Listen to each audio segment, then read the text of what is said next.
ഇപ്പോൾ BJP ദേശീയ വക്താവ് ടോം വടക്കൻ നമുക്കൊപ്പം ചേരുകയാണ്. ശ്രീ ടോം വടക്കൻ, ഈ ഐ ലവ് മുഹമ്മദ് ക്യാമ്പയിന്റെ പേരിൽ വലിയ സംഘർഷങ്ങൾ ബോധപൂർവം ഉണ്ടാക്കുവാൻ ഇസ്ലാമിക ശക്തികൾ UP-യിൽ ശ്രമിച്ചിരുന്നു. അതിനെ കൃത്യമായി അവിടെ യോഗി സർക്കാർ പ്രതിരോധിക്കുന്നതൊക്കെ നമ്മൾ കണ്ടതാണ്. ഇപ്പോൾ സമാജ്വാദി പാർട്ടിയുടെ ചില നേതാക്കന്മാർ ഇതിൽ നേരിട്ട് അതിൽ പങ്കുണ്ട് എന്ന് തെളിയിക്കുന്ന ശബ്ദ സന്ദേശം ഉൾപ്പെടെ പുറത്തു വന്നിരിക്കുകയാണ്.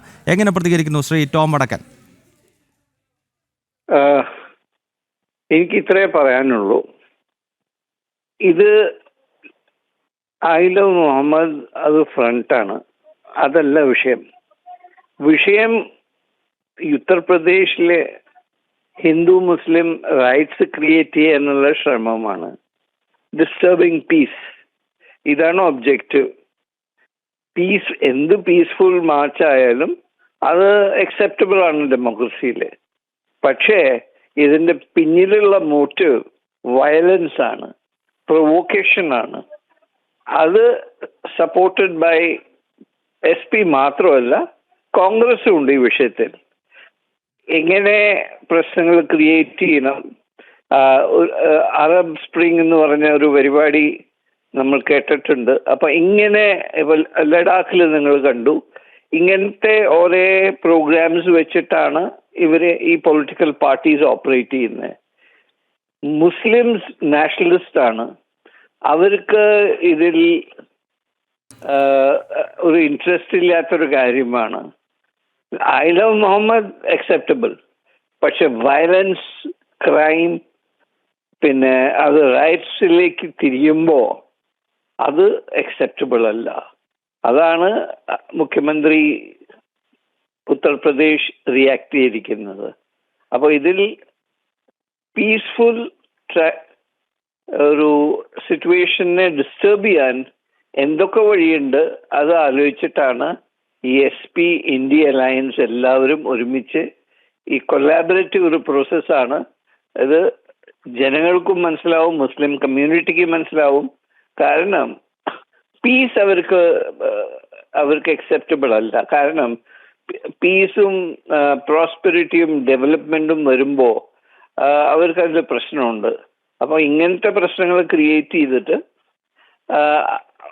മുമ്പിൽ ഒരു റിലീജിയസ് ഐഡന്റിറ്റിയും വെച്ച് ഒരു എന്താ പറയുക, റാഡിക്കലൈസേഷന്റെ ഒരു അറ്റംപ്റ്റ് ആണിത്. പക്ഷെ ജനങ്ങൾ അത് അക്സെപ്റ്റ് ചെയ്യുന്നില്ല. ഉത്തർപ്രദേശിലെ റിസൾട്ട്സ് നിങ്ങൾക്ക് കാണാം വരാൻ പോകുന്ന ഇലക്ഷനിൽ. കാരണം അവിടെ ഡെവലപ്മെന്റാണ് വരുന്നത്, അവിടെ എംപ്ലോയ്മെന്റ് വരുന്നുണ്ട്. ഇതുവരെ കേൾക്കാത്ത ചില ഡെവലപ്മെന്റ്സ് ആണ് ഉത്തർപ്രദേശിലേക്ക് കേൾക്കുന്നത്. അപ്പൊ ജനങ്ങൾക്ക് അതാ വേണ്ടത്. യെസ്, ശ്രീ ടോം വടക്കൻ, താങ്കൾ സൂചിപ്പിച്ചതുപോലെ UP എന്ന് പറയുന്നത് നമുക്കറിയാം, ഒരു സമയത്ത് തുടർച്ചയായി സംഘർഷങ്ങളും കലാപങ്ങളും നടന്നിരുന്ന ഒരു സംസ്ഥാനമാണ്.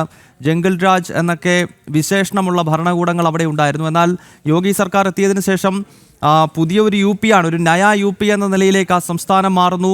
പൊതുവെ വർഗീയ കലാപങ്ങളും സംഘർഷങ്ങളും ഇല്ല.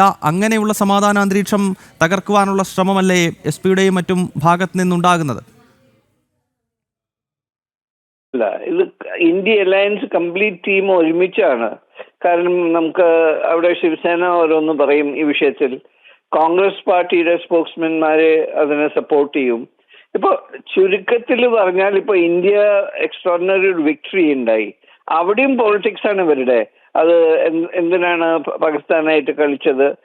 ഒരു കൺഗ്രാറ്റുലേറ്ററി മെസ്സേജ് ഇന്ത്യൻ ടീമിന് ഇല്ല.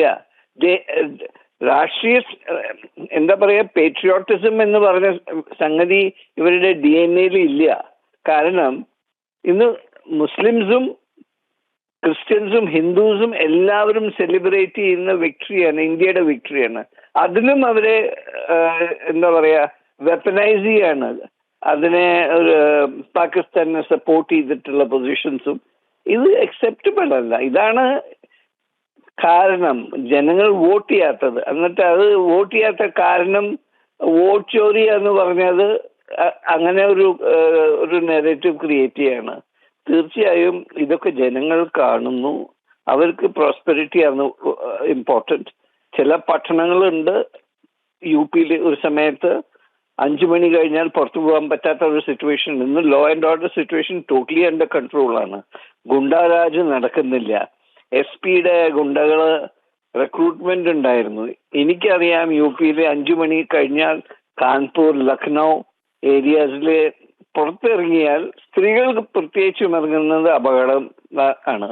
അപ്പൊ ഇങ്ങനത്തെ ഒരു സിറ്റുവേഷനിൽ ലോ ആൻഡ് ഓർഡറും പീസ്ഫുൾ ഒരു സ്റ്റേറ്റ് ആക്കി ഡെവലപ്മെന്റ് അജണ്ട കൊണ്ടുവരുന്ന മുഖ്യമന്ത്രിയാണ് ഇന്ന് അവിടെ ഭരിക്കുന്നത്.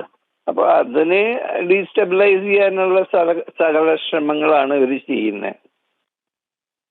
യെസ്, വളരെ നന്ദി ശ്രീ ടോം വടക്കൻ, BJP ദേശീയ വക്താവ്, ഈ ഘട്ടത്തിൽ പ്രതികരിച്ചതിന്. ഉത്തർപ്രദേശിൽ നടന്നുകൊണ്ടിരിക്കുന്ന ഐ ലവ് മുഹമ്മദ് ക്യാമ്പയിനുമായി ബന്ധപ്പെട്ടുള്ള സംഘർഷങ്ങളിൽ സമാജ്വാദി പാർട്ടിയുടെ പല പ്രാദേശിക നേതാക്കന്മാർക്കും വലിയ പങ്കുണ്ട്. ഇവർ അയച്ച ശബ്ദ സന്ദേശങ്ങൾ, ഇതര മതവിഭാഗങ്ങളെ ആക്രമിക്കുവാൻ നൽകുന്ന മറ്റു മെസ്സേജുകൾ, ഇതെല്ലാം പുറത്തു വരികയാണ്. വിശദമായ ഈ വാർത്ത ഡൽഹിയിൽ നിന്നും റിപ്പോർട്ട് ചെയ്തത് S. നന്ദഗോപനാണ്.